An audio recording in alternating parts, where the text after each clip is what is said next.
धन्यवाद हृदयजी। मेरो अर्को मित्र हुनुहुन्छ उत्तम गौलीजी, उहाँहरूले अवसर दिनुभयो मलाई। म चाहिँ अब यहाँहरूलाई अलिकति जानकारी दिउँ मेरो बारेमा। म अहिले क्यानाडा टोरन्टोबाट बोल्दैछु। क्यानाडा टोरन्टोको यतिखेर 10 बजेर रातिको 10 बजेर तपाईँको 3 मिनट गएको छ। मैले विशेष गरेर कर्णाली भनेपछि मेरो ड्रिम अलिकति फरक छ। म त्यो क्षेत्रमा भ्रमण गर्ने अवसर पाएको छैन र अब म यता विदेश हिँड्नु पर्यो। सम्भवत अब कुनै दिन मिल्यो भने तपाईहरुको एरियामा आउँछु। र मैले ड्रिम गरेको मेरो स्लाइड तपाईहरुले हेर्न सक्नुहुन्छ भने मैले लेखेको छु Karnali in the global business. कर्णालीलाई विश्व बजारमा कसरी लैजाने, कर्णालीलाई एउटा संसारको एउटा चाहिँ उत्कृष्ट क्षेत्र मध्ये कसरी बनाउने भन्ने कुरो मैले अन्तर्राष्ट्रिय बजार इन्टरनेशनल मार्केटिङ विषय पढाउँछु यहाँ। त्यही विषय पढाएको आधारले मैले यहाँहरूलाई केही जानकारी दिन चाहन्छु र केही देशका कम्पेरिटिभ एउटा तुलनात्मक रूपले म त्यसको तपाईहरुलाई यहाँ जानकारी दिन्छु ताकि पोलिसी मेकरहरूले त्यो निर्णय गर्दाखेरि भोलि गएर कर्णालीले एउटा छुट्टै किसिमको विकास अभियान सुरु गर्न सक्छ भन्ने मेरो सोच हो। मैले यसपटक धेरै लामो मेरो लेक्चर हुँदैन। मैले कर्णालीलाई मेरो थेम चाहिँ के राखेको छु भने नेचुरली कर्णाली। यसलाई यहाँहरूले कति रुचाउनु भयो, यहाँहरूले कलम कापी छ भने यसो लेख्नु होला, पछि यहाँले क्वेशन गर्न सक्नुहुन्छ मलाई मेरो यो प्रेजेन्टेसन पछि। मैले लेखेको कर्णाली इन द ग्लोबल बिजनेसमा त्यसको थीम, त्यसको एउटा भनौँ न नारा भनेको चाहिँ नेचुरली कर्णाली। कर्णालीको नेचुरली जुन ब्युटी छ, कर्णालीलाई मैले त्यसरी देखेको छु। मैले कर्णाली भनेको सुर्खेतलाई मात्रै देखेको छैन। सुर्खेत एउटा सहर हो। कर्णाली ओभरअल कर्णालीलाई मैले सम्झेको छु र कर्णाली भन्नाले बेसिकली मैले त्यहाँको नेचुरल ब्युटीलाई चाहिँ मैले महसुस गरिरहेको छु यहाँ अहिले। मैले त्यसलाई इमेजिनेसन गरेर मैले यो प्रेजेन्टेसन गरेको हुँ। त्यसकारणले मैले सुर्खेतलाई यतिखेर मेरो सोचमा सुर्खेत सहर बजारलाई त्यति मैले भित्र राखेको छैन। मैले चाहिँ ओभरअल कर्णालीलाई चाहिँ आफ्नो प्रेजेन्टेसनमा एउटा छायाङ्कन गर्ने प्रयास गरेको छु। म यो प्रेजेन्टेसनलाई म अघि बढाउँछु। सम्भवतः मेरो प्रेजेन्टेसन त्यति लामो हुन्न। Maximum I think around 20 minute 25 minute maximum 30 मिनटसम्म जाने मेरो लक्ष्य छ। मेरो यो प्रेजेन्टेसनलाई यहाँले कुनै पनि बखत सोध्न चाहेमा मलाई रोकेर सोध्न सक्नुहुन्छ। हैन भने म यसलाई अब अगाडि बढाउने प्रयास गर्छु। र यसको थेमलाई यहाँलाई मन परेन। थेम भनेको छु नेचुरली कर्णाली, त्यो मेरो थेम हो। मलाई लाग्छ भोलि गएर अब नेपाल सरकारका विभिन्न क्षेत्रीय आफ्नो के भन्छ यो प्रदेशमा कर्णाली एउटा प्रदेश हो। कर्णाली नै मलाई लाग्छ सबैभन्दा ब्युटीफुल नेचुरल ब्युटी भएको देशमा कर्णाली क्षेत्र कर्णाली पर्छ होला। त्यसकारणले कर्णालीलाई नेचुरली कर्णाली भनेर मैले राखेको छु। त्यसकारणले अब म यसलाई अगाडि बढाउँ। या मेरो स्लाइड ओके। यहाँ तपाईहरुले यो स्लाइड देख्नुभयो कि भएन? यो स्लाइडमा मैले के लेखेको छु भने केही फोटोहरुलाई मैले प्रस्तुत गर्ने प्रयास गरेको छु। Is this the reality of Karnali भनेर। कर्णालीको एउटा स्वरूप मैले गाउँलाई चाहिँ एउटा दृष्टिमा राखेको छु तपाईहरुको सहरलाई भन्दा। यो गाउँ कस्तो पनि गाउँ हुन सक्छ भने एउटा किसान आर्थिक रूपले धेरै विपन्न छ, एउटा रोड बनेको छ, गाडीहरू आएको छ तर बाटो हिलाम्य छ, बाटो धुलोमय छ, बाटो खासै चाहिँ तयारी भएको छैन, तर सामान ढुवानी काम गरिसकेको छ।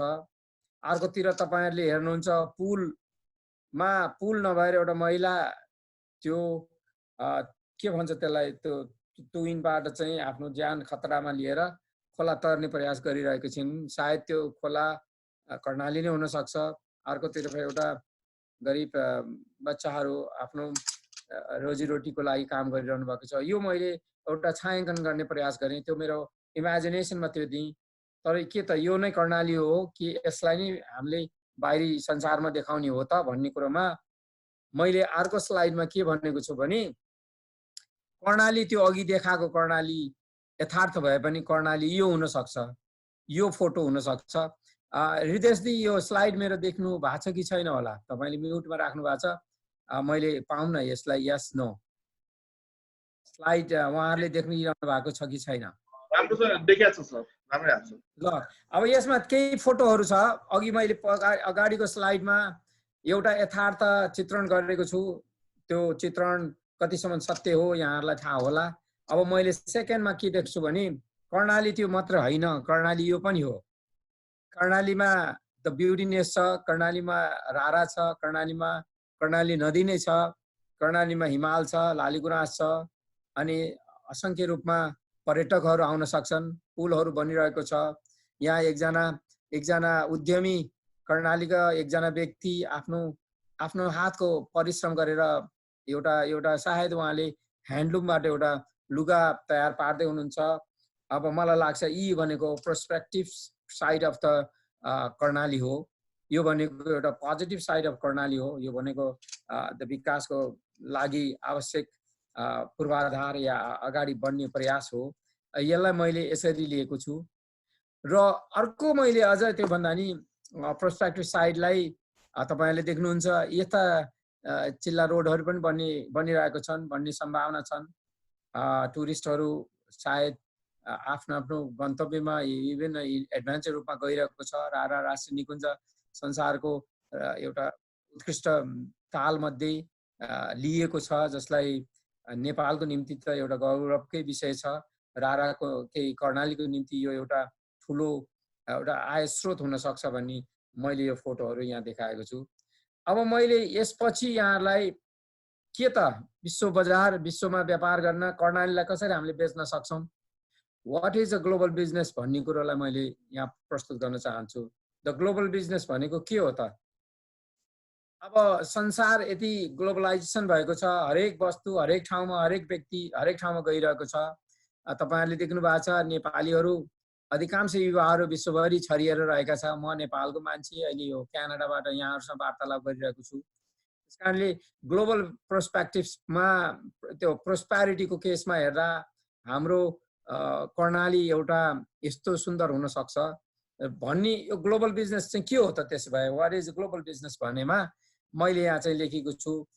योलाई के लेखेको छ भने global business is defined by the percentage of income derived from foreign commerce and trade sources, income from outside of Karnali Pradesh or outside of Nepal. अब तपाईहरु एउटा वास्तवमा एउटा छुट्टै प्रदेश भइसक्नुभयो। तपाईहरु नेपालको ओभरअल मेची महाकालीको निम्ति चिन्ता गर्न पर्ने आवश्यकता छैन। अब कर्णाली प्रदेशले आफ्नो लागि आफूले सोच्ने हो। मैले यो किन भन्छु भने हिन्दुस्तानको तपाईहरुले तुलना गर्न सजिलो छ। हिन्दुस्तानमा एउटा के भन्छ त्यो राजस्थान छ, अर्को हाम्रो मोदीको चाहिँ गुजरात छ, अर्को तपाईको आन्ध्र प्रदेश छ, कर्नाटका छ। यी सबैले आन्तरिक रूपमा कम्पिटिसन गर्छन्।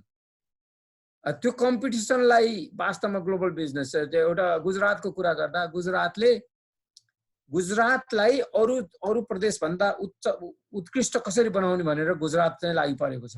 अब हाम्रो कर्णालीको पनि त्यही उद्देश्य हुनु पर्यो कि कर्णालीले अरु प्रदेश भन्दा हाम्रो कर्णाली प्रदेश चाहिँ सबभन्दा उत्कृष्ट कसरी हुन्छ।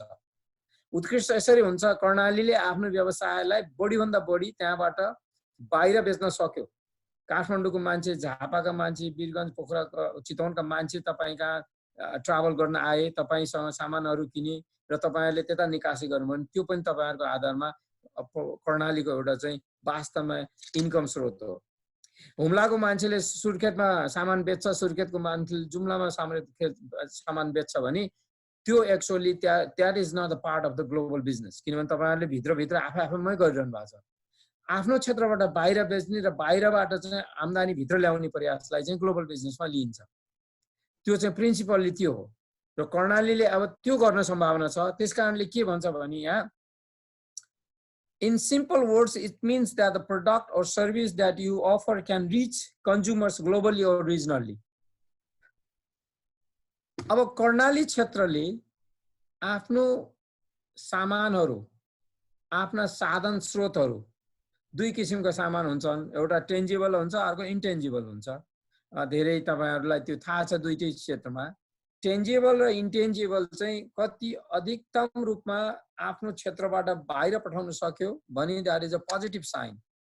र बाहिरबाट जति सक्छ त्यसको स्रोत भनौँ न एउटा आएको रूपमा भित्र आउँछ भने that is a positive sign. त्यसै कारणले भन्छ यसमा the advantage of reaching out globally applies to both tangible and intangible product. के हो त टेन्जिबल र इन्टेन्जिबल भन्दाखेरि अब हाम्रो कर्णाली क्षेत्रमा सबभन्दा बढी निकासा हुने सामान के छ यहाँहरूले अहिले मलाई जानकारी दिनु होला। मेरो विचारमा कर्णाली क्षेत्रबाट निकासा हुने अघि भर्खर हाम्रो उद्योग वाणिज्य सङ्घको एकजना साथीले भन्नुभयो हामीहरूलाई बहुत प्रतिस्पर्धा चलिरहेको छ नेपालगञ्जको भारतको तुलनामा हामी कम्पिटिसन गर्नु परेको छ। ती कुराहरू वास्तवमा त्यस्ता बिजनेसहरू जुन हामीलाई कम्पेरिटिभली हामीलाई च्यालेन्ज हुन्छ त्यो विषयमा त्यो एरियामा हामीले खासै फोकस गर्नु हुँदैन किनभने हामीले च्यालेन्ज गर्न सक्दैनौँ। किनभने त्यसमा दुईटा कुराहरू हुन्छ। एउटा के भन्छ भने अन्तर्राष्ट्रिय बजारले कम्पेरिटिभ एडभान्टेज भन्छ। कम्पेयर गर्ने यहाँ बनाउँदा सस्तो हुन्छ कि त्यहाँ बनाउँदा सस्तो हुन्छ। यदि त्यहाँ बनाउँदा सस्तो हुन्छ भने त्यहीँ बनाउने। जस्तो नेपालगञ्जमा बनाउँदा सस्तो हुन्छ सुर्खेतमा बनाउँदा महँगो हुन्छ भने सुर्खेतमा नबनाउने। हेर्नुहोस् त्यो बनाउँदाखेरि तपाईँले कुनै पनि फाइदा गर्न सक्नुहुन्न, त्यो बेच्नै सक्नुहुन्न, त्यो महँगो कस्ट महँगो पर्छ। अर्को के हुन्छ भने एब्सोल्युट एडभान्टेज भन्छ। एब्सोल्युट एडभान्टेज भने के भने कर्णाली क्षेत्रको कुरा गर्दैछु है, मैले एउटा सुर्खेतको मात्र भनेको छैन। कर्णालीमा एब्सोल्युट एडभान्टेज के छ भन्दाखेरि नेपालगञ्जसँग त्यो लखनऊसँग देहरादुनसँग कहाँसँग तुलना गर्ने हो भने कर्णालीमा राहरा छ, तिनीहरूसँग छँदै छैन। भने एब्सोल्युट एडभान्टेज के हुन्छ भने राहरालाई या नेचुरल ब्युटीलाई जुन जडीबुटीको कुरा अघि सरले गर्नुभयो जडीबुटीलाई बढी फोकस गर्यो भने त्यसलाई एब्सोल्युट एडभान्टेज भन्छ जुन अरूले गर्नै सक्दैन त्यो कर्णालीले मात्र गर्न सक्छ।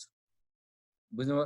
त्यस कारणले हाम्रो फोकस बिजनेस फोकस भनेको कस्तो हुनु पर्यो भने इदर एब्सोल्युट एडभान्टेज हुने ठाउँमा मात्रै लागौँ, अर्को चाहिँ कम्पेरिटिभली हामी फाइदामा छौँ भने मात्रै लागौँ। च्यालेन्ज गर्न पर्ने कम्पिटिसन गर्न पर्ने हाम्रो चाहिँ लागत महँगो हुने उनीहरूको लागत सस्तो हुन्छ भने त्यस्तो एरियामा हात हालेर त्यसले बिजनेस ग्रोथ गर्न सक्दैन। धेरै बिजनेस एरियाका यहाँ साथीहरू हुनुहुन्छ मलाई 100% थाहा छ।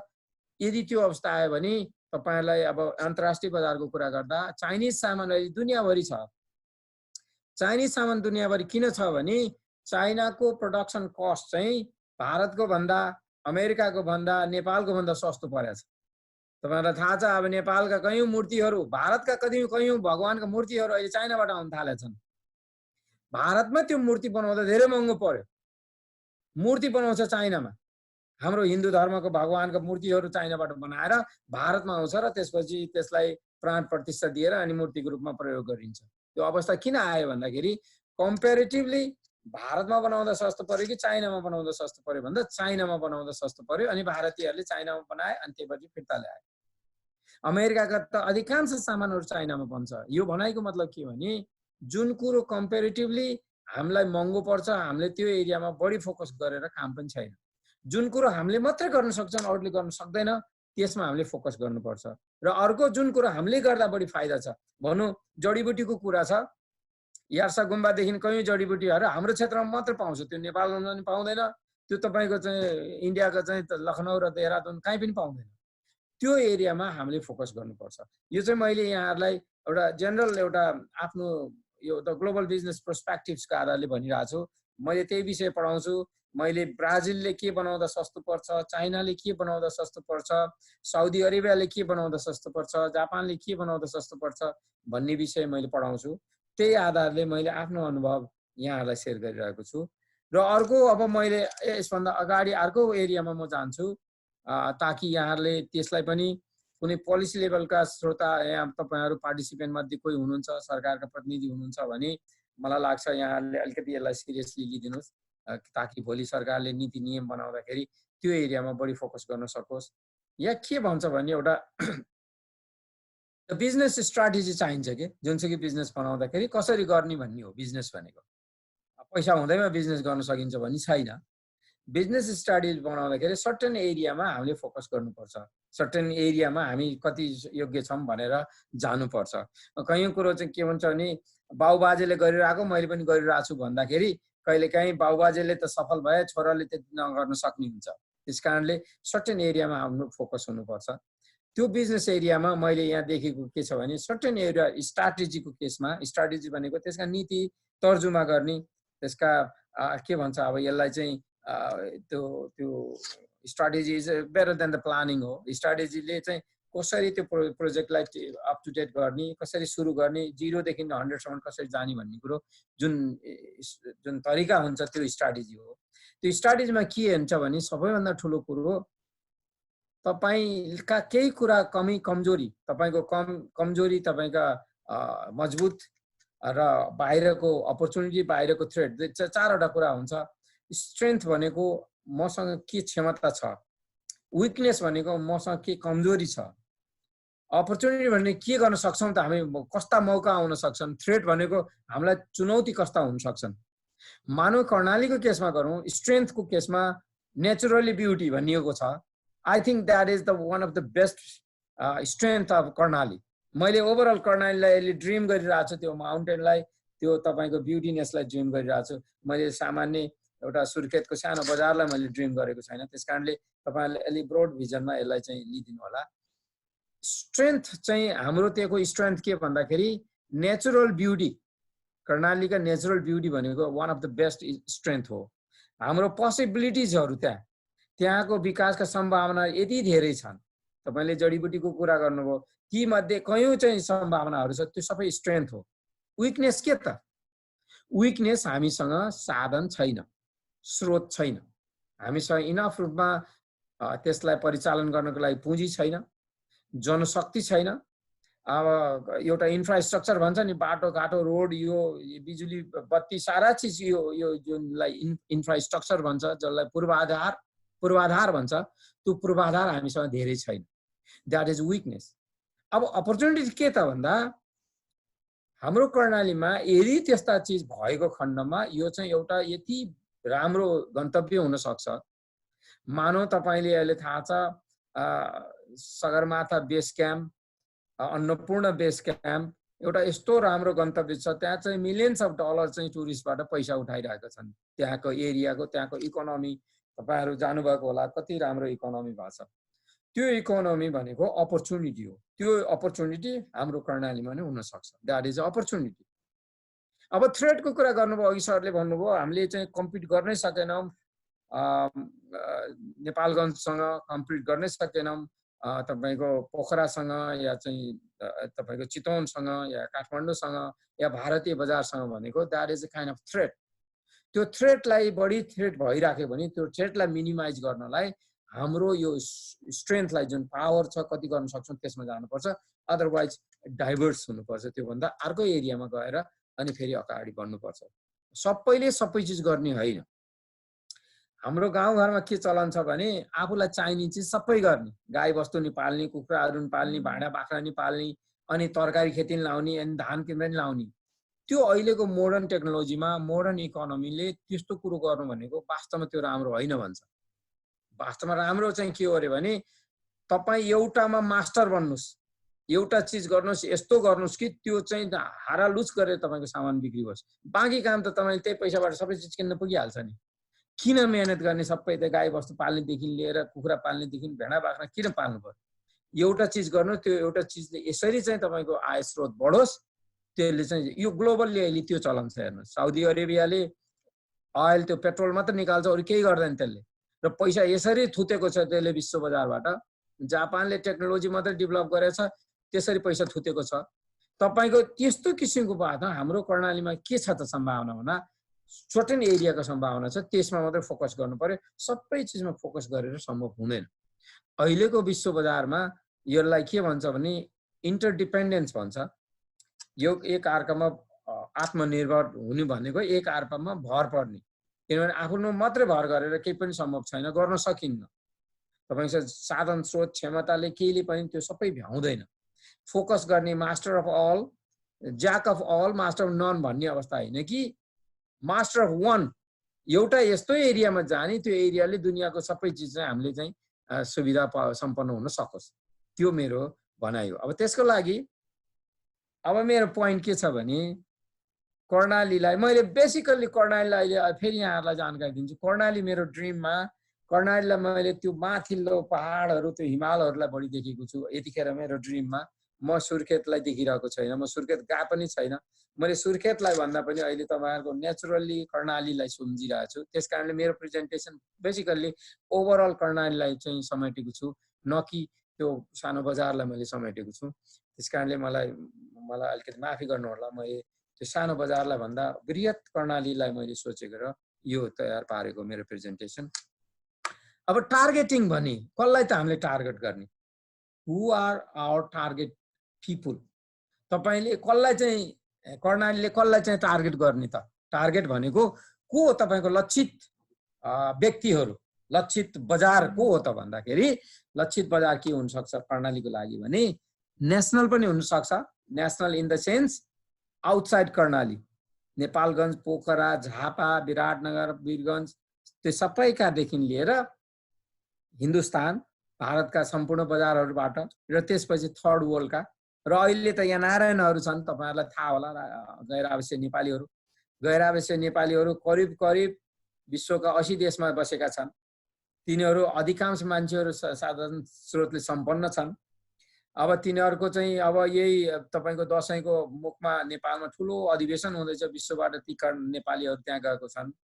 हामीहरूले उद्योग वाणिज्य सङ्घ सुर्खेतले या कर्णाली पर्यटन विकास बोर्ड के छ तपाईँहरूले त्यो अहिले एनआरएनको चाहिँ अधिवेशनमा तपाईँहरूले गएर आफ्नो चाहिँ कर्णाली अभियान गर्न सक्नुभयो भने त्यहाँबाट तपाईँले 500, 1000, 2000 चाहिँ नेपालीहरूलाई, ती गैर आवश्यक नेपालीहरूलाई मात्रै तपाईँले सुर्खेतदेखि माथि रारासम्म पुर्याउन सक्नुभयो भने त्यसले तपाईँहरूको आयमा त साँच्चीकै रूप बढाउँछ।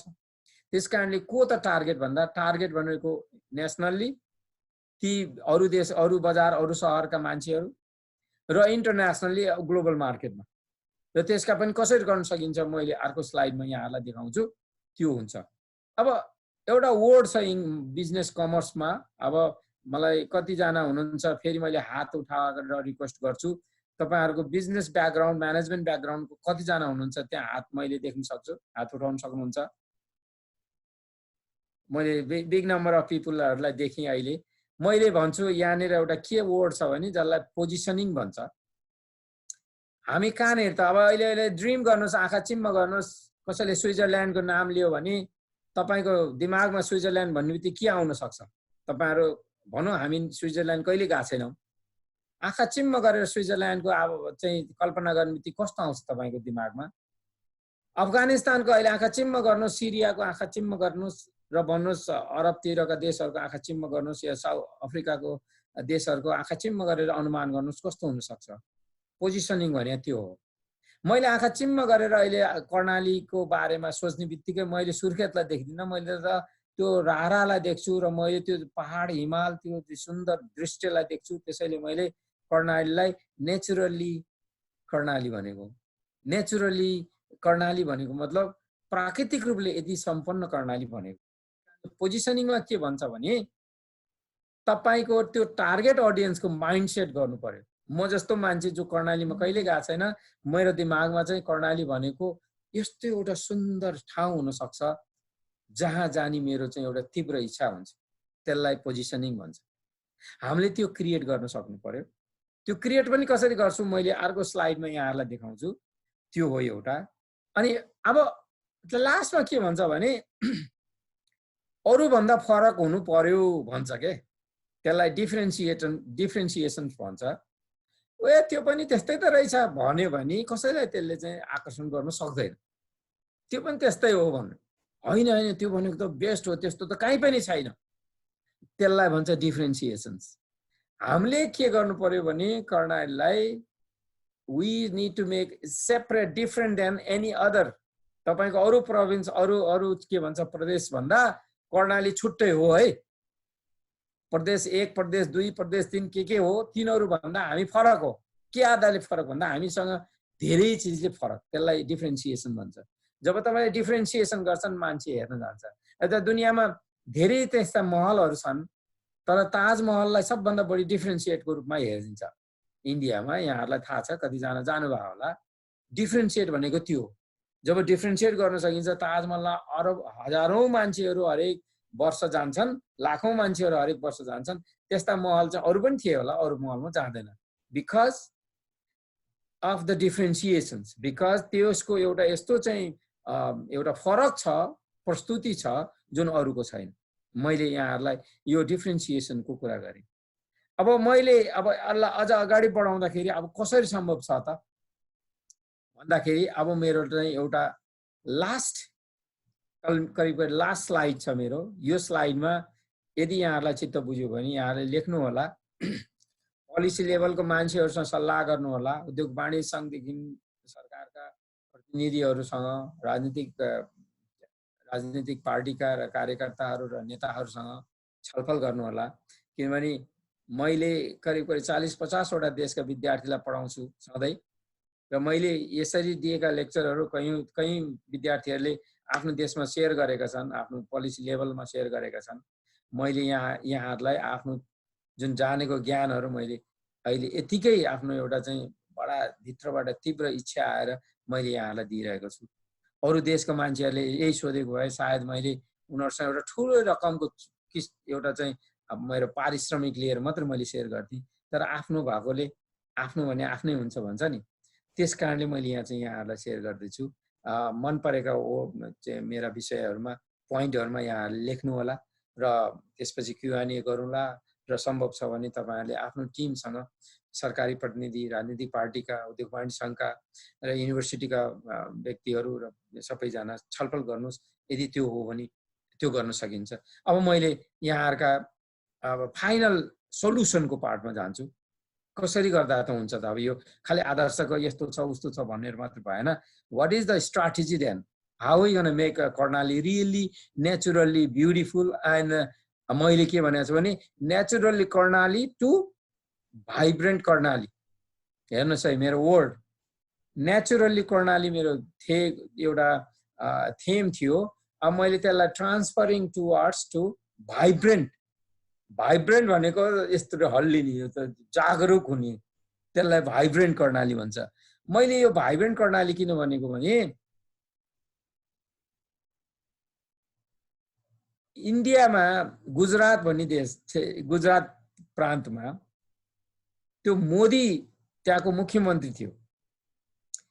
त्यो गुजरात खासै ठुलो देश, ठुलो प्रदेश होइन, कम्पेयर विथ उत्तर प्रदेश, बिहार, तपाईँको मध्य प्रदेश भन्दा सानो छ। तर त्यसले यस्तो एउटा भाइब्रेन्ट रोल प्ले गर्यो। उद्योग धन्दा अरू ठाउँमा अरू क्षेत्रमा बिग्रियो होला। म अहिले त यहाँहरूलाई भन्छु, मानौ चौधरी ग्रुप, विनोद चौधरी कयौं चाहिँ उद्योगपति नेपालका छन्। विराटनगरमा राखेको उद्योगलाई अप्ठ्यारो पर्यो, त्यहाँ चाहिँ मजदुर हडताल हुने, त्यहाँको सरकार, त्यहाँको क्षेत्रीय सरकारले कर बढी लिने, त्यहाँ चाहिँ साधन स्रोतहरूलाई गाह्रो हुने, त्यहाँ धेरै गाह्रो भयो भने हाम्रो मुख्यमन्त्री अब हाम्रा सरकारका त्यो कर्णाली क्षेत्रका सरकारहरूले त्यो उद्योगीलाई विराटनगरबाट लिएर आउनुहोस् हाम्रो चाहिँ सुर्खेतमा, हामी सुर्खेतमा तपाईँहरूलाई चाहिँ यस्तो यस्तो ठाउँ दिन्छु भन्ने स्रोत राख्नु पर्यो।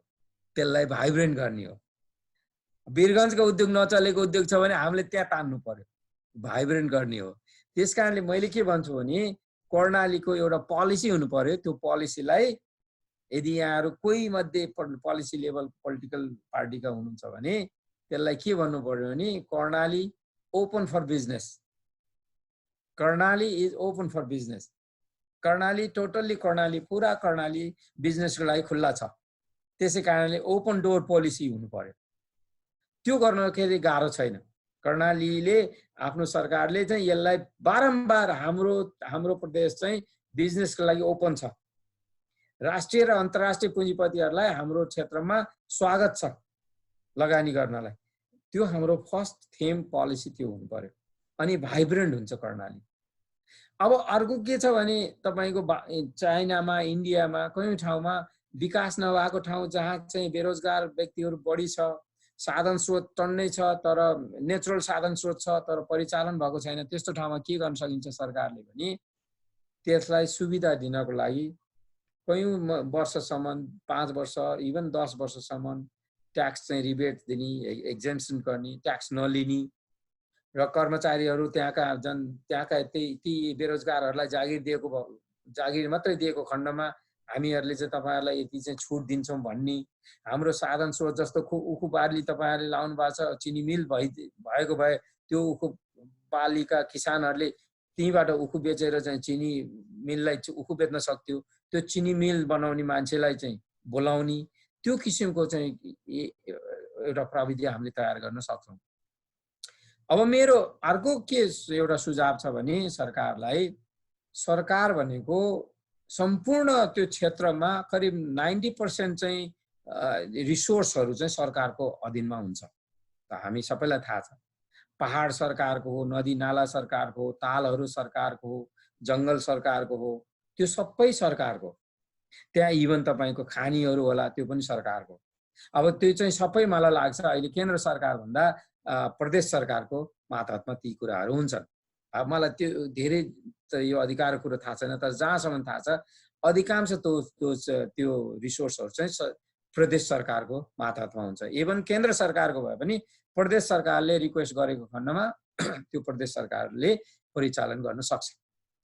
अब के गर्न सक्छ भने ती क्षेत्रहरुलाई सरकारसँग साधन स्रोत छैन, त्यहाँका पुँजीपतिहरुले त्यति लगानी गर्न सक्दैनन् भनी के गर्ने त भन्दा त्यसलाई एफडीआई भन्छ नि, foreign direct investment. Foreign direct इन्भेस्टमेन्टलाई चाहिँ मैले यो अर्थमा के भन्छु भने फरेन मात्रै हैन, आउटसाइड तपाईको चाहिँ प्रदेश भन्दा बाहिरका जसले पनि इन्भेस्ट गर्न पाउने, विराटनगरको मान्छेले, पोखराको मान्छेले, चितवनको मान्छेले, इन्डियाको मान्छेले, अमेरिकाको मान्छेले, क्यानाडाको मान्छेले विकास गर्न पाउनेलाई त्यसलाई एफडीआई भन्छ।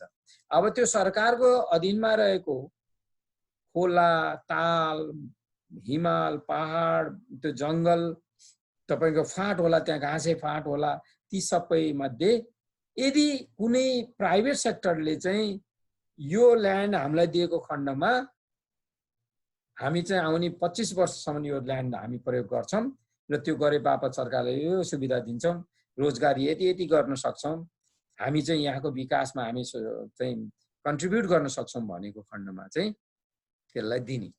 भन्नुस् त्यस्तो नदिकन सरकारकै नियन्त्रणमा सरकारले चलाउँछ भनेर दुनियाँमा कहीँ पनि चल्दैन। सरकारको काम सबै उद्योग धन्दा गर्ने हैन, सरकारको काम नीति नियम बनाउने हो।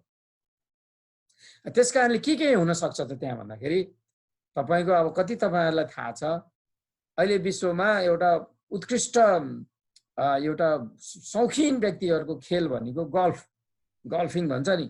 अब त्यो गल्फ खेल्ने यत्रो एउटा बललाई चाहिँ तपाईले यताबाट हानेर तपाईको आधा किलोमिटर टाढा पुर्याउनु, त्यहाँबाट फेरि आधा एउटा करिब 50 बिघा 100 बिघाको एरियामा ठुलो फाँटमा चौर बनाएर केही पनि नगर्ने, खेतीपाती केही पनि नगर्ने, खाली त्यो बल खेल्ने।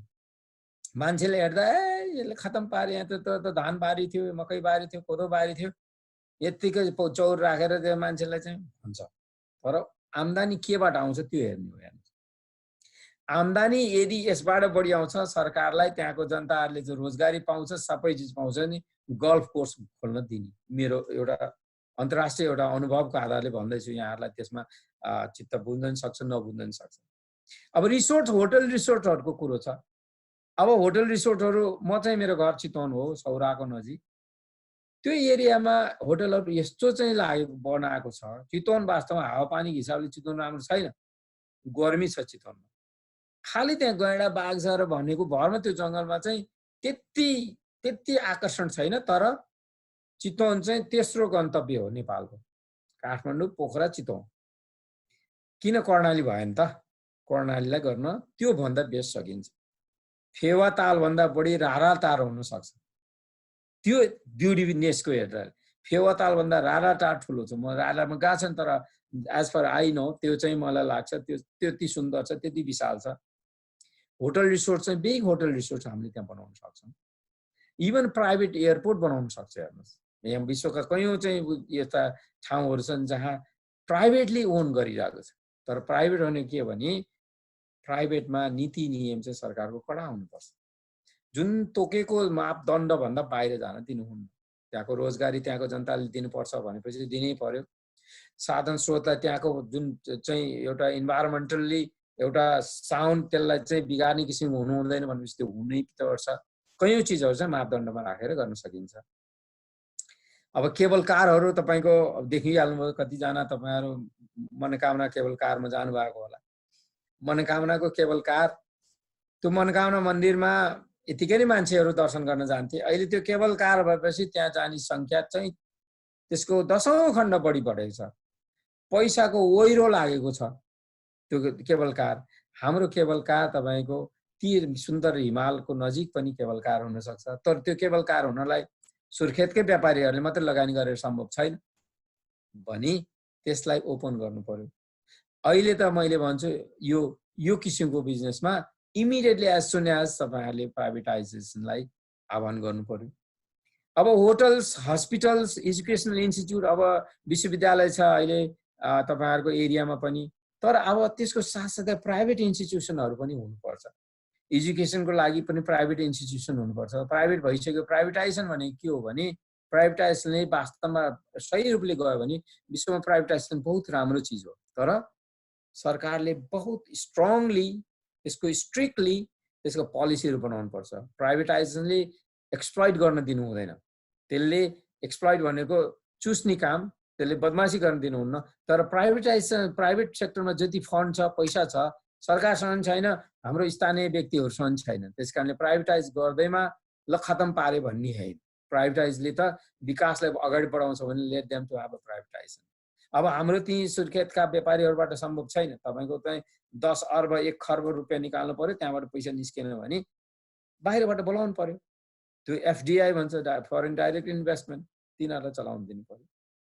अनि मैले अर्को के भन्ने छु भने इन्फ्रास्ट्रक्चरलाई पनि, अब यो विदेशतिर के चलन छ, तपाईहरु मध्ये कति विदेशमा आउनु भएको होला। अमेरिकामा त हाइवे पनि प्राइभेट छ। प्राइभेट हाइवे छ, गाडी चलाउनु भयो भने गाडी चलाए बापत चाहिँ तपाईले दस्तुर तिर्नुपर्छ। त्यस्तो पनि सम्भावना छ भने त्यसको लागि पनि इन्ट्रेस्ट हुन सक्यो, प्राइभेटाइजेसन हुन सक्छ। अब यसलाई प्रमोसन गर्ने कसरी त?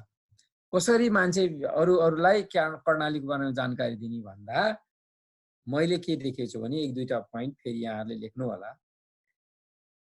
एउटा त मैले के भन्छु भने कर्णाली डे। कर्णाली डे भनेको एक दिन यस्तो चाहिँ दिन राख्ने।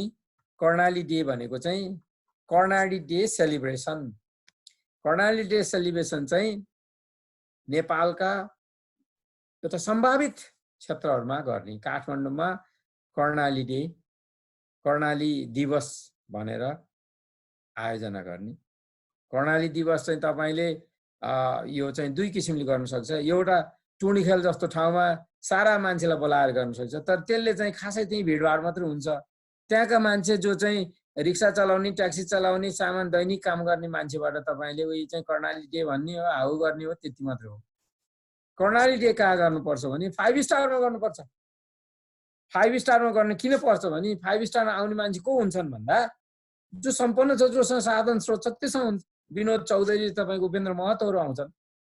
ती व्यक्तिहरुसँग पैसा छ, तिनीहरुलाई हामीले भन्छौं कि तिमीले चाहिँ यहाँ एउटा यत्रो विशाल चाहिँ हस्पिटल बनायो, त्यो हस्पिटल त्यहाँ पनि बनाऊ र त्यसमा चाहिँ तिमीले आफ्नो चाहिँ व्यवसाय पनि गर, त्यसमा हाम्रो चाहिँ क्षेत्रको विकास पनि हुन्छ भन्न सकिन्छ। त्यसैले कर्णाली डे काठमाडौँमा गर्नु पर्यो, पोखरामा गर्नु पर्यो, चितवनमा, वीरगञ्जमा, विराटनगरमा, अमेरिकामा, क्यानाडामा, जापानमा, ग्लोबली गर्नु पर्यो। तपाईहरु त्यसमा रेडी हुनुहुन्छ?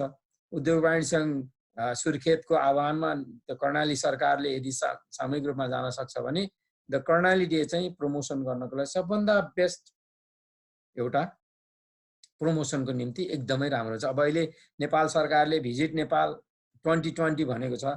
त्यो भिजिट नेपाल 2020 मा यस्तो एउटा अहिले नै तपाईहरुले ट्राई गर्नुहोस् कि भिजिट नेपालमा जति पनि नेपालमा चाहिँ 2 लाख करिब 22 मिलियन चाहिँ विदेशीलाई ल्याउने जुन लक्ष्य छ, त्यस 2 मिलियन मध्ये 30% कर्णालीमा उतार्ने प्रयास गर्नुहोस् त के हुन्छ त्यो इकोनोमी। सरकारले के तोकिरहेछ भने लुम्बिनी, पोखरा, चितवन, काठमाडौँ यति भनिरहेछ। तपाईहरुको कर्णालीतिर केही कुरा आछ? केही त आछ छैन। मैले जहाँसम्म सोच्छु 30% 40% चाहिँ नेपाल आउनेहरुलाई चाहिँ कर्णालीमा उतार्नु पर्यो। Let's start working on that. Surkhet उद्योग वाणिज्य संघ लगायत त्यहाँको इन्स्टिट्युसनहरु मिलेर उद्योग भिजिट नेपाल 2020 मा कर्णालीमा यति मान्छे भित्राउने हाम्रो लक्ष्य छ भन्न सक्छौं नि। त्यसकारणले मेरो भनाइ त्यो हो कि कर्णाली डे सेलिब्रेसन गर्नु पर्यो। अब यसलाई कसरी प्रमोट गर्ने त के उपाय छन् प्रमोसनका उपाय? तपाईहरुमध्ये कतिलाई यो बिजनेसको नलेज छ? यसमा के भन्छ भने प्रमोटिङ कर्णाली प्रोडक्ट, टेन्जिबल प्रोडक्टहरु मैले अघि भने त्यहाँ त तपाईका कृषिजन्य वस्तुहरु छ, जडीबुटीहरु छन्। अब मैले सुन्छु त्यो आशा गुम्बा पनि तपाईकै एरियाबाट आउँछ भनी त्यो मात्र नभएर त नेचुरल ब्युटीहरु छ, ह्यान्डिक्राफ्ट्सहरु छ, ती चामलहरुलाई बाहिर पनि प्रस्तुत गर्ने, टेन्जिबल इन्टेन्जिबल बोथ साइड। अब त्यसका लागि प्रमोसन के हुन्छ भने एउटा त विज्ञापन हुन्छ। विज्ञापन तपाईहरुले नेपालको टिभी च्यानलमा र विश्वका चाहिँ विभिन्न राम्रा खाले टिभी च्यानलमा दिन सक्छौं। त्यो टिभी च्यानलले के गर्छन्, कर्णालीको 30 सेकेन्डको चाहिँ टिभी चाहिँ एउटा भिडियो बनाउन सक्नुभयो र त्यो चाहिँ ग्लोबली पठाउनु भयो, भाइरल गर्नुभयो। कर्णाली भित्र बसेका सम्पूर्ण कर्णालीसँग सम्बन्धित तपाईका विदेशमा बस्ने सहितलाई सबैलाई आह्वान गरेर उनीहरुको सोशल मिडिया मार्फत कर्णालीको त्यो 30 सेकेन्डको भिडियो पठाइदिनु भयो। ग्लोबली गयो भने त्यसले आकर्षण बढाउँछ। That is one, which is advertisement. अर्को हुन्छ पब्लिक रिलेसन र publicity. Publicity, what is Karnali, why Karnali भन्ने वर्डहरुको लागि पब्लिक रिलेसन बढाउनु पर्यो।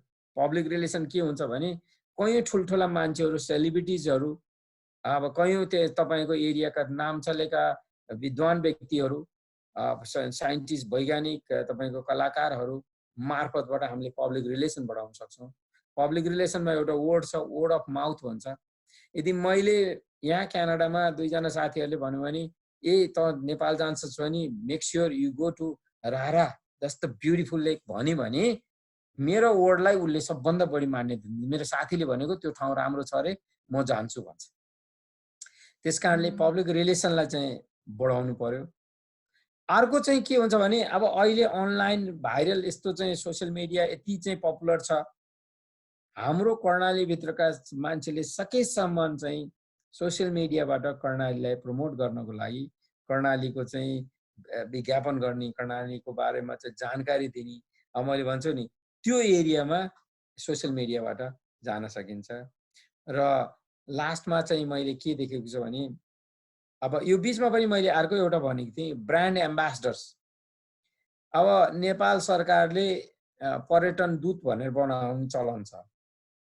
कर्णालीले चाहिँ के गर्न सक्छ भने हाम्रो ब्रान्ड एम्बेसडर भनेर तपाईहरु छान्नुस् कर्णालीका चाहिँ मान्छे या कर्णालीलाई माया गर्ने मान्छे विश्वभरि कहाँ छन्। जापानमा भएको छ, उसले चाहिँ त्यहाँ उद्योग धन्दा गरेको छ, ठुलो व्यवसाय गरेको छ भने त्यो व्यक्तिलाई कर्णाली ब्रान्ड एम्बेसडर बनाउनुस्। लेख्नु सर, त्यो तपाईहरुको त्यो एउटा ब्रान्ड एम्बेसडर बनाउनुस्। न्युयोर्कमा बसेका एकजना नेपाली मूलको मान्छे या चाहिँ विदेशी भयो नि जसले कर्णालीलाई चिनेको छ, कर्णालीलाई प्रचार गरिदिन्छ। ब्रान्ड एम्बेसडर बनाउनुस् क्यालिफोर्नियाको, टेक्सासको, क्यानाडाको, जो हरेक देशमा जहाँ छ त्यसलाई ब्रान्ड एम्बेसडर बनाउनुस्। त्यो ब्रान्ड एम्बेसडरले के गर्छ भने अवैधानिक रूपले पैसा नदिकन त्यो मान्छेले कर्णालीको प्रचार प्रसार गर्छ। त्यस्तो खुबी भएको मान्छेलाई ब्रान्ड एम्बेसडर बनाउने हो। अनि त्यसपछि लास्टमा के हुन्छ नि टिम कर्णाली ट्रेड मिसन। बेला बेलामा तपाईहरुको भ्रमण दल तयार हुनु पर्यो। ट्रेड मिसन भनेर जानु पर्यो। कर्णाली ट्रेड मिसन भनेर काठमाडौँ जाने, कर्णाली ट्रेड मिसन भनेर अमेरिका आउने, कर्णाली ट्रेड मिसन त्यसरी गर्यो भने कर्णालीको एउटा ओभरअल कर्णाली, मैले भने नि naturally Karnali to vibrant Karnali. Naturally Karnali, beautiful कर्णालीलाई अब भाइब्रेन्ट बनाउने। कर्णाली त यसरी गइरहेको छ जस्तो नरेन्द्र मोदी चाहिँ वास्तवमा भारतको प्रधानमन्त्री हुन सक्दैन थियो। त्यो मान्छे बीजेपीमा धेरै तल्लो अवस्थामा थियो जतिखेर एलके आडवाणी तपाईको बीजेपीको अर्को के भन्छ ती अटल बिहारी हुँदाखेरि, तर उनले मुख्यमन्त्री भएर यसरी त्यहाँ चाहिँ गर्यो कर्णालीमा, के रे कर्णाली भनेर त्यो गुजरातमा। त्यो गुजरातको विकासले होल इन्डियालाई परिचय दियो। उ त ओभरअल त्यो नेसनकै चाहिँ लिडर बन्यो, हिरो बन्यो। उसले ब्रान्ड एम्बेसडर कसलाई बनायो भन्दा अमिताभ बच्चनलाई बनायो। अमिताभ बच्चनले एक पैसा लिएन र उसले भन्यो कि मैले सक्दो म चाहिँ गुजरातलाई विकास गर्न सहयोग गर्छु भने उनलाई ब्रान्ड एम्बेसडर बनाउने बित्तिकै त्यो गुजरातमा केही पनि छैन हेर्ने ठाउँ वास्तवमा हाम्रो चाहिँ कर्णालीको तुलनामा टुरिस्टहरूको भिड त्यहाँ यति लाग्यो रे तपाईको इकोनोमी यसरी माथि गयो उनले के गर्यो भने टाटा त्यो रतन टाटाको टाटा मोटर्स चाहिँ पश्चिम बङ्गालमा थियो कलकत्ताको त्यो के कलकत्ताको नजिक उसको चाहिँ ठुलो फ्याक्ट्री थियो त्यहाँ मजदुर हडताल भइराख्ने त्यहाँको सरकारले खासै सहयोग नगरेपछि त्यो रतन टाटालाई चाहिँ त्यो मोदीले गएर फकायो हेर्नुस् आफ्नै देश भएर के गर्ने सबैलाई आफ्नो क्षेत्रको विकासको चाहिँ महत्त्व हुन्छ उसले गएर फकायो रतन टाटालाई के भन्यो भने म ठाउँ दिन्छु तँलाई अनि ठाउँ के देख्यो भने गुजरातमा धेरै ठाउँहरू तपाईको मरुभूमि बराबर छ खेतीसेती केही पनि हुँदैन एउटा यस्तो ठाउँ दियो मरुभूमि जस्तो ठाउँ खेतीपाती केही नहुन् ल यो ठाउँमा तँलाई म फ्याक्ट्री राख्न दिन्छु भने रतन टाटाले आफ्नो उताको चाहिँ फ्याक्ट्री बन्द गरेर ल्याएर त्यहाँ राखे त्यसैले मैले भन्छु Karnali naturally Karnali towards to the vibrant Karnali त्यो मेरो थेम हो र मैले यति यहाँहरूलाई चाहिँ मैले भन्ने मौका पाएँ यहाँहरूले मलाई टाइम दिनुभयो र म अब यदि यहाँहरूका क्वेसन छ भने म चाहिँ त्यो क्वेसनको सबै एन्सर दिनेछु र यति भन्दै मेरो अहिलेको मेरो प्रेजेन्टेसनलाई यहीँ रोक्छु धन्यवाद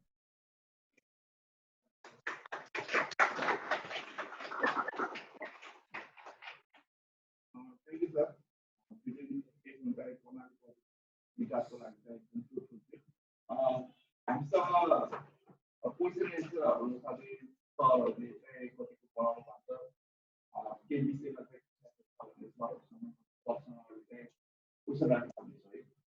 मलाई सुन्नलाई अलिकति गाह्रो भयो अलिकति उहाँहरू नजिकै त्यो उसको माइकको नजिकै आएर बोल्नुपर्ने अवस्था आयो मैले बुझ्न गाह्रो भयो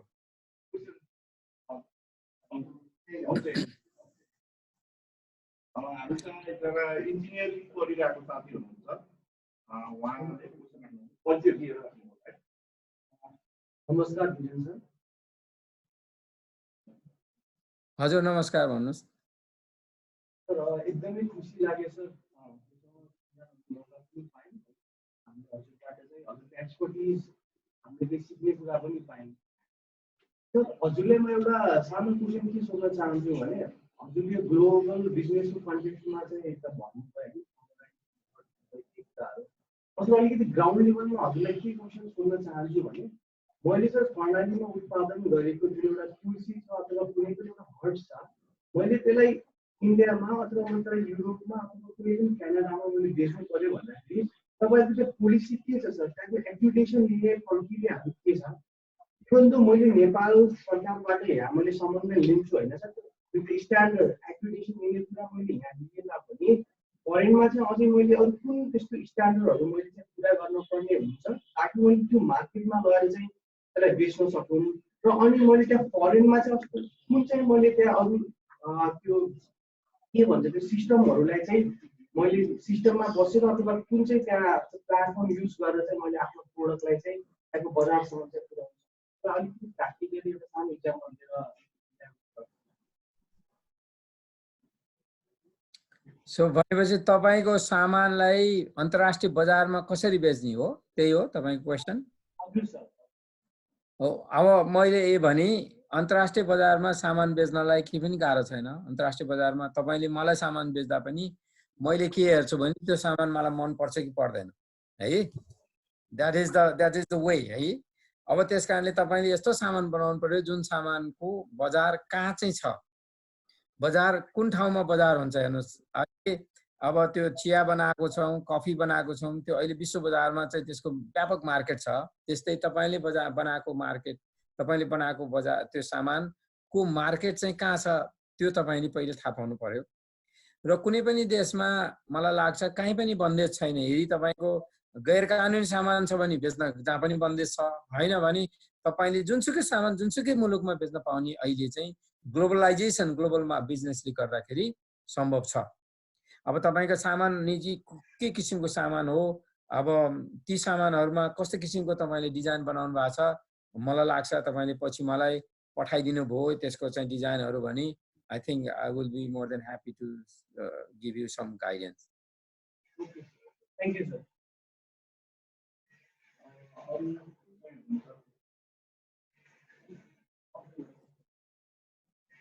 सर हजुर भन्नुस्। हजुरलाई अर्को क्वेसन गर्न हजुर सर, जस्तो अघि हजुरले पनि पोलिसी मेकिङको कुरा भन्नुभयो नि सर, त्यो अब पोलिसी बनाउने कुरा सर अब हाम्रो यो क्षेत्रमा अब उद्यमीहरू हुनुभयो भनेपछि उहाँहरूको फोरमले पनि गभर्मेन्टलाई चाहिँ अलिकति आफ्नो अब्स्ट्याकलहरू चाहिँ भनेर होइन, अथवा तपाईँको उहाँहरूले देखेको अरू सम्भाव्यता कुराहरू चाहिँ अगाडि राख्न सक्नुहुन्छ होला। हाम्रो लेभलमा अलिकति उद्यमशीलता अथवा अन्टरप्रेन्योरसिपको प्र्याक्टिस एकदम कम छ कर्णाली प्रदेशमा होइन, त्यो कुरालाई चाहिँ अलिकति यहाँ बढावा दिनको लागि अथवा त्यो कुरा अन्टरप्रेन्योरसिप सम्बन्धी चाहिँ युवाहरूमा चाहिँ उत्सुकता अथवा जागरुकता लिएर आउनको लागि चाहिँ के कस्ता प्रयासहरू गर्न सकिन्छ उद्योग वाणिज्य सङ्घबाट पनि अथवा चाहिँ प्रदेश सरकारबाट के कस्ता कुराहरू गर्न सकिन्छ, इन्क्युबेटर सेन्टरहरू खोल्नका लागि तपाईँको यो उद्योग वाणिज्य सङ्घहरूले पनि के कस्ता हेल्पहरू गर्न सक्छ हजुरले अलिकति मोरालिटीहरू के भन्न सकिन्छ होइन सर? मैले यहाँनिर एउटा क्विक यहाँलाई जानकारी दिउँ। हाम्रो एकजना नेपालमा महावीर पुन भन्ने हुनुहुन्छ, तपाईँहरूले चिन्नुहुन्छ होला धेरैले। एक दिन मेरो चाहिँ रिक्वेस्ट छ, एक दिन उहाँलाई बोलाउनुहोस्, तपाईँहरूको उद्योग वाणिज्यसँगै बोलाउनुहोस्।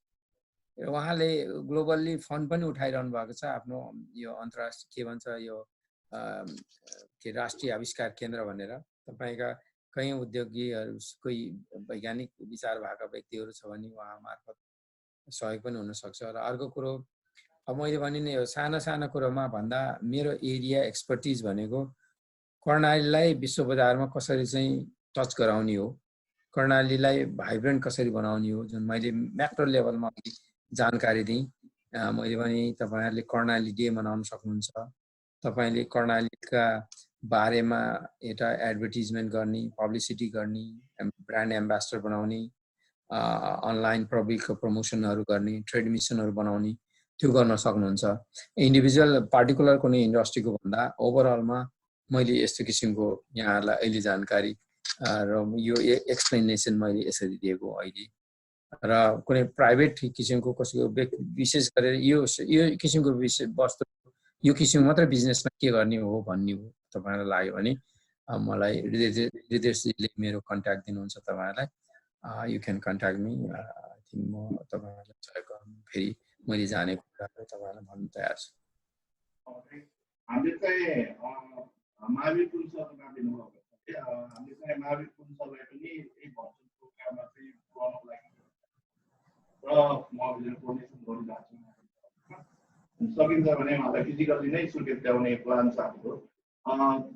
अरू क्वेसनहरू सरहरूसँग केही क्वेसनहरू छ? लास्ट क्वेसन हुन्छ, पछि दिएर क्वेसन हाल्नु होला। एउटा क्वेसन। नमस्ते, सर्वप्रथम म यस कर्नर र हाम्रो सुर्खेत एफएनसीसीआईलाई म धन्यवाद दिन चाहन्छु। आज हामीलाई यो अपर्च्युनिटी दिनुभएको छ। मसँग चाहिँ खास यो दुईटा क्वेसन छ सर। हजुर जस्तो एउटा बौद्धिक व्यक्तित्व विदेशमा क्यानाडा जस्तो ठाउँमा गएर एउटा युनिभर्सिटीमा एउटा आफ्नो परिचय जुन बढाएर बस्नु भएको छ त्यसमा हामीलाई गौरव लागेको छ। तर एउटा कुरा मलाई के दुःख लागेको छ भने हजुरहरूले यस्ता चाहिँ विभिन्न आइडियाहरू आफ्नो चाहिँ परिचय बढाउँदै गर्दा अब विभिन्न कारणहरू हुन सक्छ। योभन्दा अगाडि अब राजनीतिक वितृष्णा अरू सेवा सुविधा हरेक होला। तर अहिले नेपालमा चाहिँ स्थायी सरकार आइसकेको छ। अब मेरो आफ्नै कुरा गर्दा म विगत 10 वर्षदेखि सुदूरपश्चिम र मध्यपश्चिममा बसिरहेको छु। म प्रोफेसनली आइएम सिभिल इन्जिनियर र मैले अहिलेसम्म चाहिँ अब अहिले मध्यपश्चिममै कुरा गर्दाखेरि अहिले हामी मोटरवेल ब्रिजमा हामी सहयोग गर्छौँ। अहिले लगभग हामी 60-70 वटा ब्रिजहरू हामी चाहिँ एकदम सुपरभिजन गरिरहेका छौँ, क्वालिटी हामी मेन्टेन गर्न लागिरहेका छौँ। मेरो क्वेसन चाहिँ के हो भने हजुरलाई जस्तो हजुरहरू जस्तोले एउटा पोलिसी लेभलमा नै इन्फ्लुएन्स गर्न सक्नुहुन्छ। हामीले यो ट्याग अफमा गरेर हुन्छ सर यो कुराहरू, तर हजुरहरूले चाहिँ एउटा पोलिसी लेभलमा इन्फ्लुएन्स गर्न सक्नुहुन्छ। त्यसैले हजुरहरू अब किन नेपाल नफर्किने भन्ने मेरो चाहिँ ठुलो जिज्ञासा रहेको छ। म जवाब दिउँ है। अब मेरो विचारमा तपाईले भनेको कुरो सही हो। तपाईले पढ्नु कहाँ कहाँ पढ्नुभयो? मैले खोपल पढेँ सर। हजुर मैले खोपल इन्जिनियरिङ कलेजमा पढेँ। ए पक्नु चाहिँ एक सेकेन्ड यहाँ मेरो चाहिँ मैले अब तपाईँलाई भन्न खोजेको सुर्खेतको मान्छे काठमाडौँ जाने कि नजाने? सुर्खेतमै बस्ने काठमाडौँ कहीँ नजाने, हुम्लाको मान्छे हुम्लामै बस्ने, जुम्लाको मान्छे जुम्लामा बस्ने, सुर्खेतको मान्छे सुर्खेतमै बस्ने हो भने बाहिरको कुरो कसरी थाहा हुन्छ? अब मेरो भनाइ के भने तपाईलाई के हुन्छ भने दुनियाँमा जहाँ गए पनि तपाईँ कनेक्ट हुनु पर्यो हैन र? अब अहिलेको ग्लोबलाइजेसन भन्छ जसलाई विश्व बजार भन्छ, विश्वभरि नेपालीहरू भएकोले तपाईलाई भनौँ अहिले नेपालको 1/4 2/3 भन्छ करिब करिब बजेट विदेशमा बस्ने नेपालीहरूले पैसा ल्याएका छन्। ती मान्छेहरूलाई तिम्रो नेपालै फर्क भनेर अब कस्तो हुन्छ दसैँ तिहारमा चाहिँ बोलाउने हो, अरू बेलामा लो कमाउनु जाऊ भन्ने हो, बुझ्नुभयो नि? त्यस्तै मैले पनि भनेको क्यानाडा बस्दै अमेरिका बस्दैमा त्यसले देश छोडेर गएको, देशसँग त्यसले मतलब नगरेको, यसलाई चाहिँ देश चाहिँदैन होइन कि विदेशमा बसेर नेपालको नाम राखिरहेछ, नेपालको इज्जत गरिरहेछ, नेपाललाई सहयोग गरिरहेछ। तपाईले अहिले भन्नुभयो मैले इन्फ्लुएन्स गरिरहेको छु, मैले सोचिरहेको थिएँ देशजीलाई पोलिसी गभर्नमेन्टका मान्छेहरू आउनुहुन्छ भने म उहाँहरूको लागि यो चाहिँ तयार पारेको थिएँ वास्तवमा भन्ने हो नि मैले लिएका कुराहरू यो चाहिँ पोलिसी अब तपाईले निर्णय गर्न सक्नुहुन्न तर मुख्यमन्त्रीजीले निर्णय गर्न सक्नुहुन्छ। मेरो भनाइ के हो भने दुनियाँमा जहाँ बसे पनि हुन्छ तर तपाईको सम्बन्ध सधैँ जननी जन्मभूमिश्च स्वर्गादपि गरिएसी, बुझ्नुभयो? हामी कनेक्ट हुनुपर्छ त्यहाँ, बुझ्नु भएन? मैले अघि भन्छ कि अझ म कर्णालीको एरिया त गएकै छैन तर मलाई यति सुन्दर लागिरहेछ। मैले अघि भने नि मैले ड्रिम गर्दाखेरि त्यो ठाउँलाई यति मैले स्विजरल्यान्ड र चाहिँ कर्णालीको त्यो माथि चाहिँ पहाडलाई बराबर सम्झेको छु। त्यसकारणले काठमाडौँमा कर्णाली क्षेत्रका मान्छेहरू काठमाडौँमा बस्नु भए तुरुन्त चाहिँ घर फर्किनुहोस् भन्ने आह्वान नगर्नुहोस्, काठमाडौँमै बस्न दिनुहोस्। अघि त्यसले के भने काठमाडौँमा बसेर एटलिस्ट चाहिँ तपाईँ कर्णालीलाई सहयोग गरिरहेछ भने let them to stay there है। मैले हजुरले मलाई कर्णाली खानु हो त मेरो घर रामेछाप छ त्यसैले ल झन् राम्रो नि त। अनि रामेछापको मान्छे अब रामेछापको मान्छेले रामेछाप भने के गर्ने? तपाईँ त कर्णालीमा बस्नु भएको छ अहिले। के भन्न खोजेको हो भने हजुर जस्तो विकट व्यक्तित्वहरू भयो भने हामी जस्तो युवाहरू हजुरको पछाडि लाखौँ छन् हैन। हजुरले गाइड गर्नुभयो भने नेपालको विकास हुन्छ। हजुरले भनेको कुरा मेरो विमति छैन किनभने अहिले नेपालको अब रेमिटेन्सले नै हामी चलिरहेको छौँ हैन। तर नेपालमा यस्तो क्रिएसन चाहिँ चाहियो कि यस्तो गाइडलाइन चाहियो जसले चाहिँ हाम्रो यहाँ भएकोलाई चाहिँ यहाँ रिटेन गर्न सक्नु पर्यो। बाहिरको अहिले यहाँ ल्यायो भन्दा नेपालमा अहिले आन्दोलनहरू सब सकाइदिन्छ, त्यसमा हाम्रो कुनै दुई मत छैन। तर तपाईँहरू जस्तो विज्ञ मान्छेहरू नेपालमा चाहियो हामीलाई, हाम्रो मान्यता मात्रै हो। Thank you sir. त्यो धन्यवाद।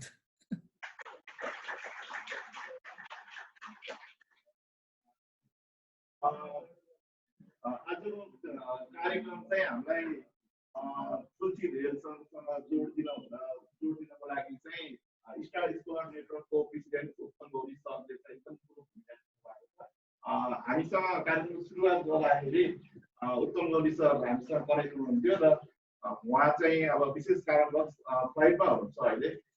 अर्को ठाउँमा मिटिङमा जानको लागि चाहिँ उहाँले चाहिँ यो प्रोग्राम एटेन्ड गर्न पाउनु भएन। अघिल्लो प्रोग्राममा चाहिँ उहाँ एटेन्ड हुनुहुन्थ्यो र अब आउने प्रोग्राममा चाहिँ उहाँ चाहिँ एटेन्ड हुनुहुन्छ, मलाई पक्कै लागिरहेको छ। यसको लागि चाहिँ हामीले स्टार स्कोलर नेटवर्कलाई पनि एकचोटि सम्झिनुपर्छ, उहाँको सम्झेर एकचोटि ताली पनि अब हामीसँग सायद टाइम थोरै छ। अब चाहिँ यस्तै गरी हामीलाई चाहिँ सुर्खेतबाट मिड वेस्टर्न युनिभर्सिटीले पनि हामीलाई यो प्रोग्राम चाहिँ सफल गराउनको लागि चाहिँ एकदम ठुलो हात खुल्नु भएको छ। त्यसको लागि चाहिँ मिड वेस्टर्न युनिभर्सिटीलाई पनि धेरै धेरै धन्यवाद। हाम्रो इन्स्टिट्युसनमा आउनु भएको छ, उहाँलाई चाहिँ प्रोग्रामको बारेमा कन्टेन्ट के छ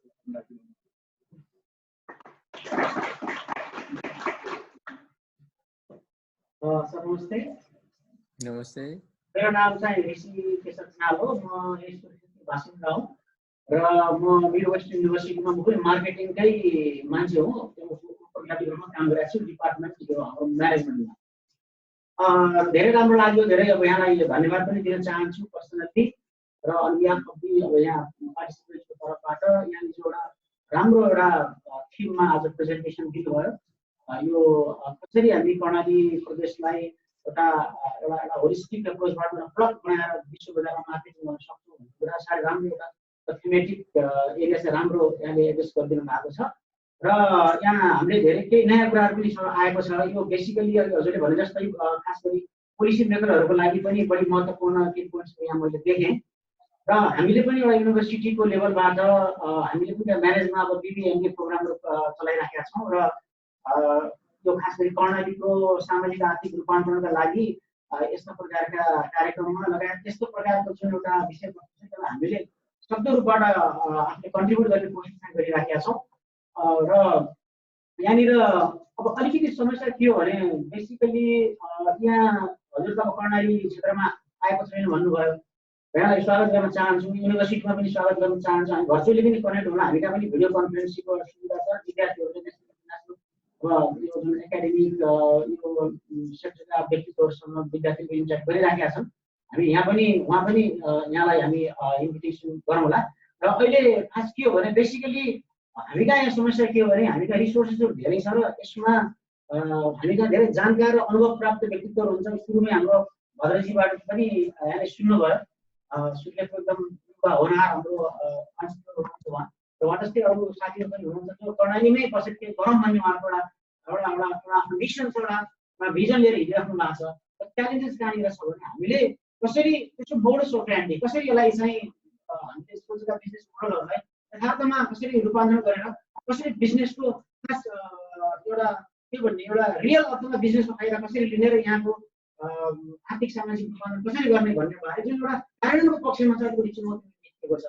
र अहिले हाम्रो इन्जिनियर साहबले पनि भन्नुभयो त्यो इम्प्लिमेन्टेसन गर्दाखेरि जो पोलिसी चाहिन्छ त्यो पोलिसी कसरी बनाउने, कहाँबाट सुरुवात गर्ने र कसरी सबै विज्ञलाई र यहाँको चाहिँ एडमिनिस्ट्रेटिभ पोलिसी मेकर्सहरूले नेटवर्क भित्र लिएर आउने, त्यो हाम्रो यहाँको खाँचो छ। त्यसमा हामी सबै सँगै बसेर केही काम गर्नुपर्ने हामीले देखेका छौँ। र यहाँ जस्तो एउटा अन्तर्राष्ट्रिय स्तरमै एउटा ख्याति प्राप्त यहाँको बारेमा धेरै सुनेका थिएँ, विदेशमा बसेर काम गर्नुभएको छ, त्यो पनि इन्टरनेसनल मार्केटिङ जस्तो विषय यहाँको चाहिँ दक्षता आफ्नो चाहिँ विज्ञता रहेछ, त्यो हामीले पनि फाइदा लिनु पर्ने हाम्रो मान्यता हो। र यहाँ पनि आउनु पर्यो, एउटा इकोसिस्टम क्रिएट गरेर हामी यहाँको अलिकति सस्टेनेबल हिसाबबाट कर्णालीलाई कसरी माथि ल्याउन सक्छौँ र इन्टरनेसनल मार्केटमा कसरी कनेक्टिभिटी यसको गराउन सक्छ भन्ने अरू छलफल हामीले गर्नुपर्छ। र यहाँले भन्नुभयो दुईवटा कुराहरूमा चाहिँ एकदम राम्रो लाग्यो मलाई। बेसिकली कर्णाली के भयो, यो जुन प्रमोसन स्ट्राटेजीको बारेमा भन्नुहोस् राम्रो छ। अनि यो टिम कर्णाली ट्रेडिसन छ, यसलाई अब राष्ट्रिय अन्तर्राष्ट्रिय स्तरमा यसलाई कसरी एक्टिभेट गरेर त्यो लेभलमा कसरी लिएर जाने थप सरसल्लाह यहाँको चाहिन्छ। र त्यस सरले प्रस्तुत गर्नुभएका कुराहरूमा यसको एउटा मोडस ओपेरेन्डी भोलिका दिनमा अलिकति यसलाई टेक्निकली कसरी लिएर जाने भन्ने बारेमा पनि सरले तयार पारेर चाहे युनिभर्सिटीमा होस्, उद्योग वाणिज्य सङ्घको फोरमहरू पनि छन्, फेरि एकपल्टमा कनेक्ट हुन पाएको भए अझ राम्रो हुन्थ्यो भन्ने मेरो चाहिँ बुझाइ हो। यति भने थ्याङ्क यू भेरी मच, फेरि धन्यवाद।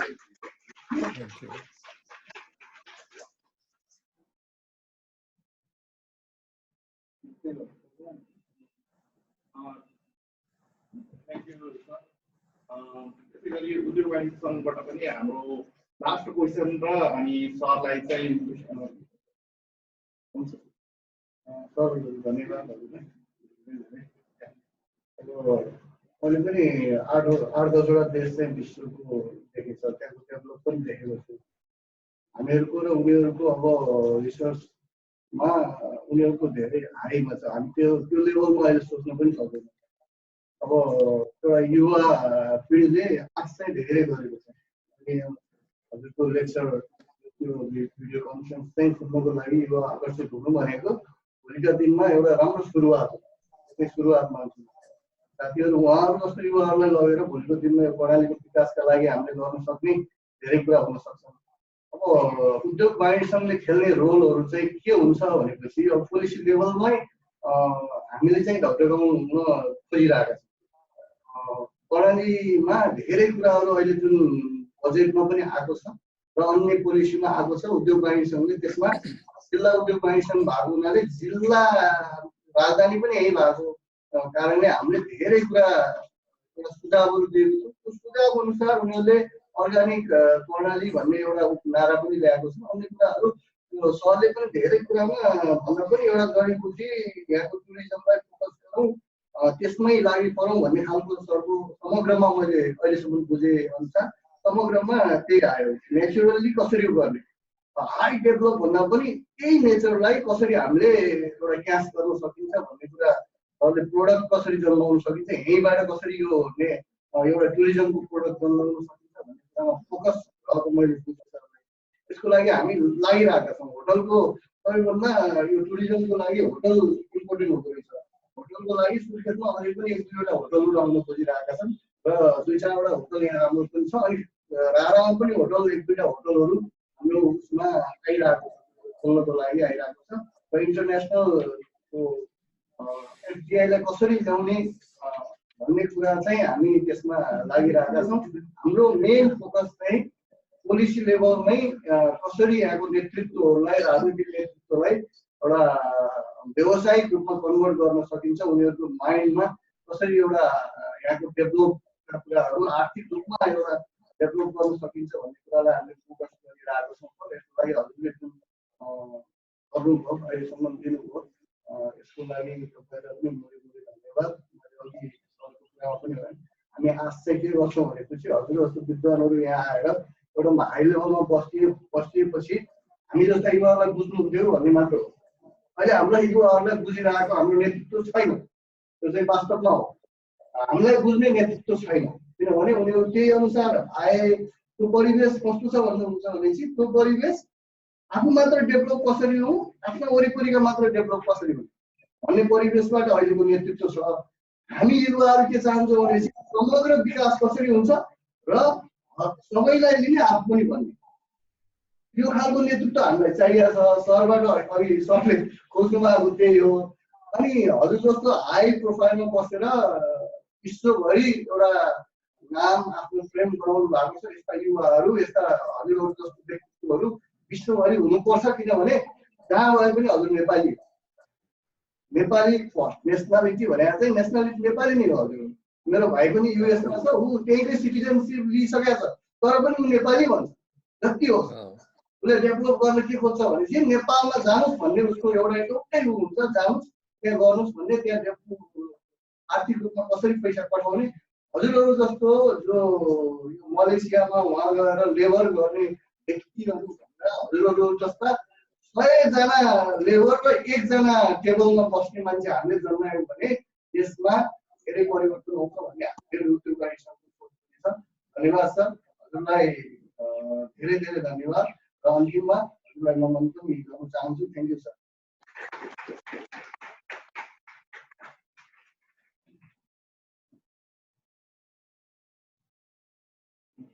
सर हाम्रो आजको प्रोग्राम सेसनमा अब डक्टर धिरेन सरले चाहिँ गरिदिनु भएकोमा चाहिँ सुर्खेत उद्योग वाणिज्य सङ्घ अमेरिकन कर्नर स्टार स्कलरले जुन फेसिलिटेट गरिदियो, अहिले हामीलाई सम्पर्क गराइदियो, त्यसको लागि चाहिँ हाम्रो सुर्खेतवासीको तर्फबाट भनौँ न सरलाई चाहिँ धेरै धेरै धन्यवाद छ। यस्तै गरी अरू सेसनहरू जुन सुर्खेत अब नेपाल आएको बेला चाहिँ सुर्खेत भिजिट गरेर सुर्खेत अमेरिकन कर्नर, हाम्रो युनिभर्सिटी, च्याम्बर अफ कमर्ससँग आएर पनि फेरि बसेर चाहिँ यस्तै गरी बस्ने मौका मिलेछ भन्ने आशा लिएको छु। आजको सेसन चाहिँ अब सरले चाहिँ हामीले सरलाई अब फिजिकल्ली यहाँ बोलाएर गर्नु परेको भइदिएर हामीलाई $100,000ले पनि हामीलाई पुग्ने थिएन होला। यो सेसनलाई सरले फ्रीमा गरिदिनु भएको छ, त्यसको लागि सरलाई चाहिँ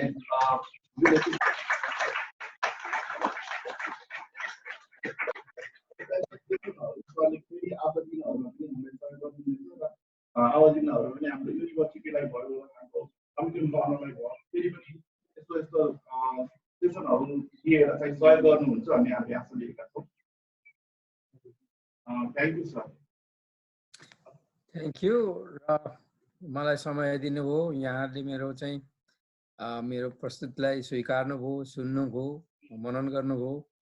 अब यहाँलाई मन परेको कुरो म चाहिँ के चाहन्छु भने अघि उद्योग वाणिज्य सङ्घको साथीले भन्नुभयो सरकार कहाँ पुगोस्। मेरो पछिल्लो लास्ट मेरो जुन स्लाइड थियो, मैले केही कसरी गर्ने भन्ने वर्ड छ, त्यो अर्थी उपदेश दिनु भन्दा नि गर्ने कसरी भन्ने हुन्छ सबभन्दा ठुलो कुरो। कसरी गर्दा राम्रो हुन्छ भन्ने कुरोमा मैले केही पोइन्टहरू लास्टको स्लाइडमा दिएको छु। यहाँ सम्झिनु भयो भने एकपटक राजनीतिक पार्टीका नेताहरू र विशेष गरेर सरकारमा बस्ने मुख्यमन्त्री लगायतहरू मन्त्रीहरूसँग कुरा गर्नुभयो भने मलाई लाग्छ उहाँहरूले पनि यसलाई पोजिटिभली लिनुहुनेछ। र जुन अघि भने नेचुरली कर्णालीलाई भाइब्रेन्ट कर्णाली वर्ड यहाँले फेरि रिपिट गर्न सक्नुहुन्छ। नेचुरली कर्णाली टु फेरि म सोध्छु नेचुरली कर्णाली टु त्यो बनाउने हो तपाईहरुको त्यो दायित्व हो। र म आशा गर्छु अर्को वर्ष म आउँदाखेरि naturally Karnali towards the vibrant रूपमा गएको चाहिँ हेर्न पाऊँ, यही मेरो शुभकामना शुभेच्छा। र अन्त्यमा फेरि पनि मलाई समय दिनुभएको धन्यवाद। नमस्कार।